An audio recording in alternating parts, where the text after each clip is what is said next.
Another loadout suggestion for you today, and I'm sure you can see by the title, we'll be focusing on the role of sniper or marksman. As I mentioned in the previous video on vehicle destruction, which you can see by clicking in the top right hand corner now, Battlefront doesn't have a traditional loadout system like other shooters already have adopted. To allow players some level of customization, however, DICE have created this hand system, integrating weapons and charge items alongside a trait that will ultimately dictate the way you can play the game. So before we get started, I'd like to mention the blaster in use today because I think this is a key point, and it depends mainly on the viewpoint that you like to play the game in, first or third person. I'd recommend both the T21 and the T21B. They're great blasters for dealing heavy damage over long range, but the T21 doesn't come with an optic, and the T21B does.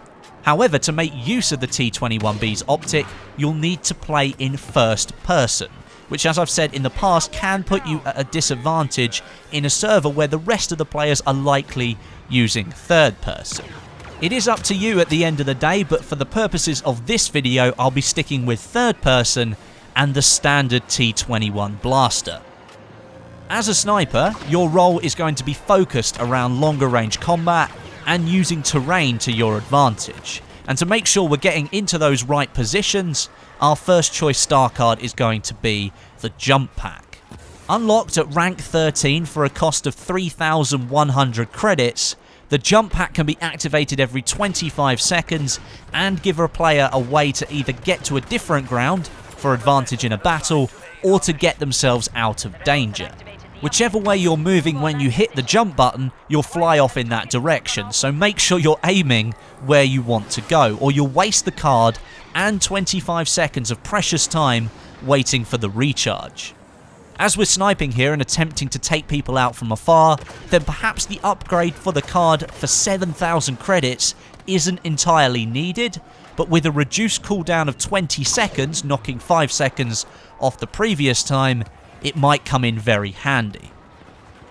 Moving on to our middle card now in the hand, the charge card. And here I've gone for something that can inflict the absolute most damage possible to infantry, the explosive shot. This charge temporarily supercharges your primary blaster with explosive bolts and offers a good amount of splash damage as well. Unlocked at rank 18 for a cost of 1,700 credits, this is one of the most affordable cards that we have in the hand, and one that can help make your T21 blaster a whole lot more effective. As with all blasters in Battlefront, unless you land a direct hit on a player, then you won't be dealing any damage at all. Explosive shot helps out here as the amount of splash damage is rather high and can help when firing around cover. Should you know someone's standing behind that massive tree trunk on Endor, fire up the explosive charge and hit a few rounds at the base of the trunk and you'll likely get that kill. However, charge cards like this work slightly differently to standard equipable weapon cards. They're like a finite resource and you can run out during a round, which means you will lose access to the card. Don't worry, there are two different ways you can get more. If you're running low at the end of a round, you can go into the menu and buy a pack of 25 for another 1,700 credits, or you can pick up charges around the maps as you play. They hover just like pickup coins, but they look like a bolt of lightning. And the final card in the hand, well, we have one of two choices here, and this will depend either on what rank you are or which card you end up preferring. Card 3 is the spot for our marksman weapon, the pulse cannon or the cycler rifle. In this loadout, I'm using the pulse cannon simply because I haven't quite reached rank 28 yet, which is the rank required to unlock the cycler rifle for purchase. The pulse cannon is unlocked at rank 5 for a cost of 1,700 credits and features a cooldown of 18 seconds, which can be reduced to 15 seconds if you upgrade the card at a cost of 7,000 credits. And being a sniper loadout, this is your most valuable card, so you're definitely going to want to upgrade that thing.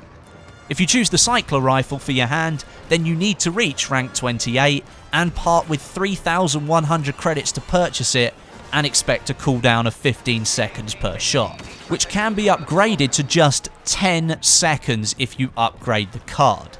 That's some serious power punching right there. The pulse cannon can one-hit kill people at any range in this game, but you do need to charge it up for a good 2 to 3 seconds before firing to get that one-hit kill. Just hold down fire and then let go when you're ready to let the bullet go. And then the cycler rifle cannot one-hit kill anyone in the game unless you hit them in the head. Anywhere else you're looking to do about 90% damage. But the one-up for the cycler rifle is that it can fire through shields because it's a solid object. It is a bullet. So that's the advantage of the cycler rifle, but the pulse cannon can kill people in one shot. And one final addition, make sure you have the Sharpshooter trait equipped. If you don't know what a trait is, you can check out my video here where I explain it all for you, but this trait will reduce the cooldown time of your star cards every time you level up to a maximum of a 75% reduction. That's pretty OP. So there you have it, the best sniper marksman loadout you can create in Star Wars Battlefront right now. Get out there, try it, and let me know what you think in the comments, and while you're down there, drop me a like as well. But until next time, my name is Westy, and I'll catch you guys in the next video.